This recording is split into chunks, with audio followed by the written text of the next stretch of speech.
वन्य प्राण्यांक केलेली नासधूस आणि त्या दृष्टिकोनांतल्यान आज जी गरज आसा ती म्हणजे ही दोन्ही हांकां एक तर मारपाची नाल्यार कंट्रोल करपाची. So he has assured to look into. दुसरो विषय वन्य प्राण्यांतले मेन मुख्य आम्ही भर दिला तो म्हणजे डुकर आणि खेती.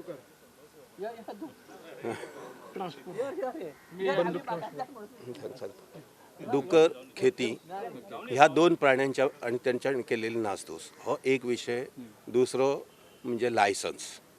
कारण आयज जर समजा फाल्यां मारपाक सुद्दां परमिशन दितले जाल्यार मारतले कित्यान, कारण क्रॉप प्रोटेक्शन हे महत्वाचें असल्या कारणान लायसन्स ट्रान्सफर्स. आणि तिसरो विषय म्हणजे एक आधारभूत, कारण अंदूच्या वर्साक जी अतोनात जी नुकसानी पावसाक लागून जी जाल्लेली आसा ती सगळ्याच पिकांक मार बसलेलो आसा आणि ताका लागून ताका एक आज एश्युअर्ड प्रायज हे दिवचे सरकारान आणि ती मागणी विचारांत घेता अशें एक आमकां एश्युरन्स दिल्लेले आसा.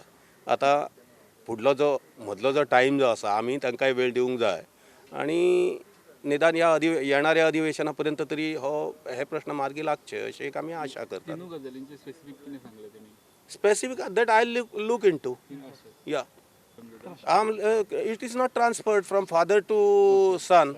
इवन आत्ता सुद्धा अभयारण्य आणि अभयारण्याच्या लागची जी एरिया आसा त्याच्या भायली एरिया त्या सुद्धा सध्या लायसन्स नवीन लायसन्स इश्यूच करना न्ही.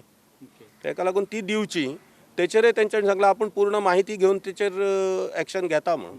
गोव्यान जवळ 11,700 कृषी पंप होल्डर्स आसात आणि 11,700 आणि त्या खातीर आमी ह्या सीएमा कडेन आनी एक प्रपोजल मांडलें की जो आमचो एग्रीकल्चर युनिट आसा म्हणजे एग्रीकल्चर इलेक्ट्रिसिटी टॅरीफ आसा तो ₹1.40 आसा सद्याक, जो वाडोवन ₹1.40 जाल्लो आसा आणि तो खंय तरी मिनिमायज करचो म्हणून त्या प्रमाणे सीएमान आमकां ह्या विशयान आपण लक्ष घालता म्हटलां.